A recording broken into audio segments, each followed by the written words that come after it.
Hola, bienvenidos y bienvenidas a este nuevo episodio de mi podcast. Mi nombre es Alejandra González y soy estudiante de Derecho en la modalidad semiescolarizada en la Universidad de Guadalajara.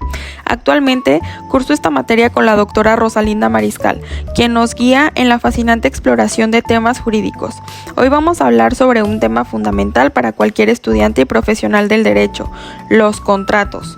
Vamos a detallar los tipos de contratos, sus características y algunos ejemplos prácticos que nos ayudarán a entender su aplicación. Acompáñame.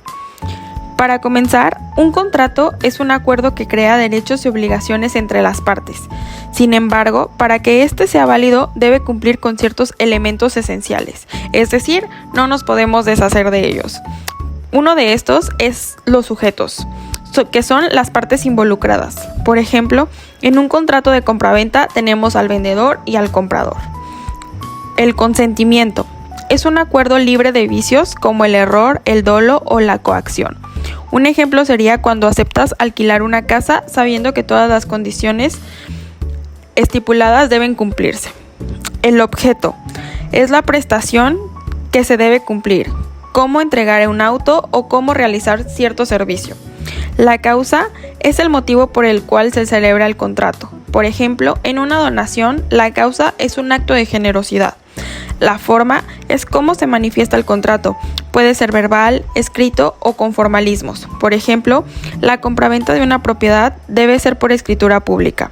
Además, los contratos pueden incluir elementos accidentales, es decir, que no siempre se encuentran en todos los contratos. Uno de estos sería la condición, que puede suspender o resolver el contrato. Por ejemplo, una venta que solo se concreta si el comprador obtiene un préstamo bancario. Ahora hablemos de los tipos de contratos.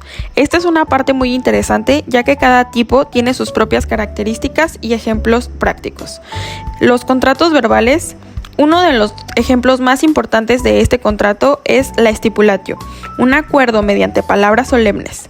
Por ejemplo, ¿prometes entregar 10 sacos de trigo el próximo mes? Sí, lo prometo.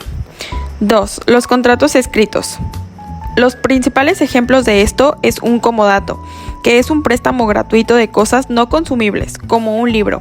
El receptor debe devolverlo en las mismas condiciones en que se lo prestaron. El mutuo, que es un préstamo de cosas consumibles como el dinero. Si alguien te presta 5,000, debes devolver la misma cantidad, aunque no los mismos billetes. La prenda.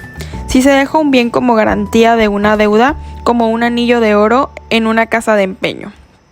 Los contratos reales. Depósito.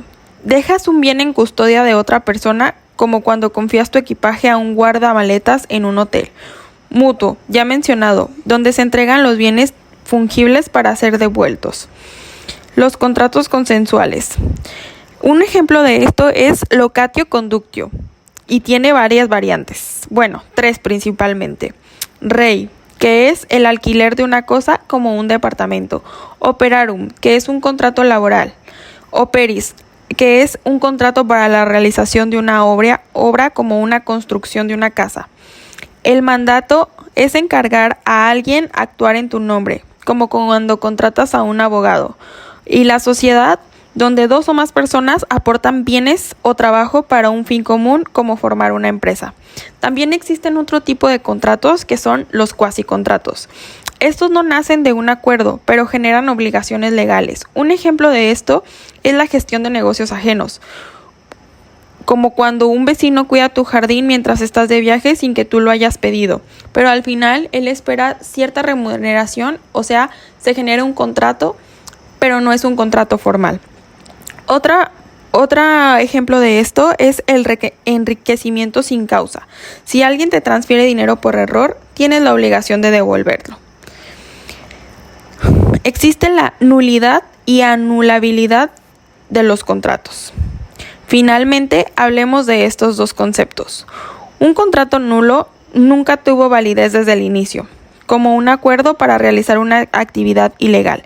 En cambio, un contrato anulable es válido al principio, pero puede ser declarado inválido si se demuestra que está afectado por vicios como el engaño.